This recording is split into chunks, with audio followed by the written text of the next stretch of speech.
কথা বলেন ঠিক কিনা? আমরা পার্লামেন্টের সামনে যাব, ওখানে গিয়ে পার্লামেন্টের সামনে গিয়ে প্রতিবাদ করব। তবে মাথায় রাখতে হবে আমরা সব কিছু করব, বারে বারে প্রতিবাদ সভা করব, কিন্তু গণতান্ত্রিক প্রক্রিয়ায় করব, গণতন্ত্রকে মেনে করব, পুলিশি পারমিশন নিয়ে করব। গণতন্ত্রকে এক হাতে আমাদের যদি কলমার পতাকা থাকে, তো অন্য হাতে আমাদের তিরঙ্গার পতাকা থাকে।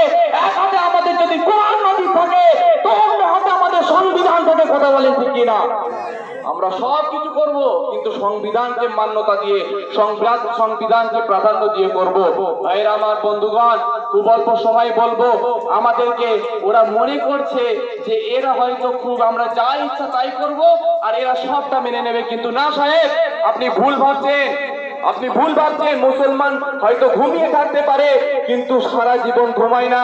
যখন হুঙ্কার দেবে, যখন শেরের মতো যখন ঝাঁপিয়ে পড়বে, আপনাদের মতো কাপুরুষগুলো পালাতে বাধ্য হয়ে যাবে। কথা বলেন ঠিক কিনা? আমরা সব কিছু করতে পারবো, কিন্তু সংবিধানকে মাথায় রেখে করব, সংবিধানের ডেমোক্রেসি পালন করে করব। বন্ধুগণ, খুব ভালোভাবে মাথায় রাখতে হবে।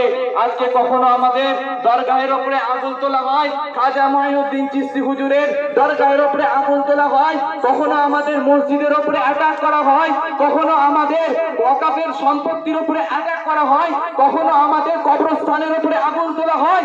এই যুব সমাজ, উঠে দাঁড়াও। আমরা তাদেরকে বলে দিতে চাই যে আমরা সব কিছু করব, গণতান্ত্রিক প্রক্রিয়াকে মান্যতা দিয়ে, প্রাধান্য দিয়ে। তোমরা যে পার করে যে আগুন তুলছো, তোমাদের আগুনকে ভেঙে দিতে আমরা দ্বিধাবোধ করবো না। কথা বলেন ঠিক কিনা?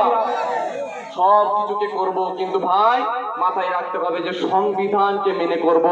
সংবিধানকে বারবার করে মাথায় রাখবেন যে সংবিধানকে আমরা মেনে করব, সংবিধানকে, গণতন্ত্রকে মূল্য দিয়ে করব। বন্ধুগণ, খুব অল্প সময়, আর বেশি কথা একদম বলবো না। তারা মনে করে নিয়েছে যে এটা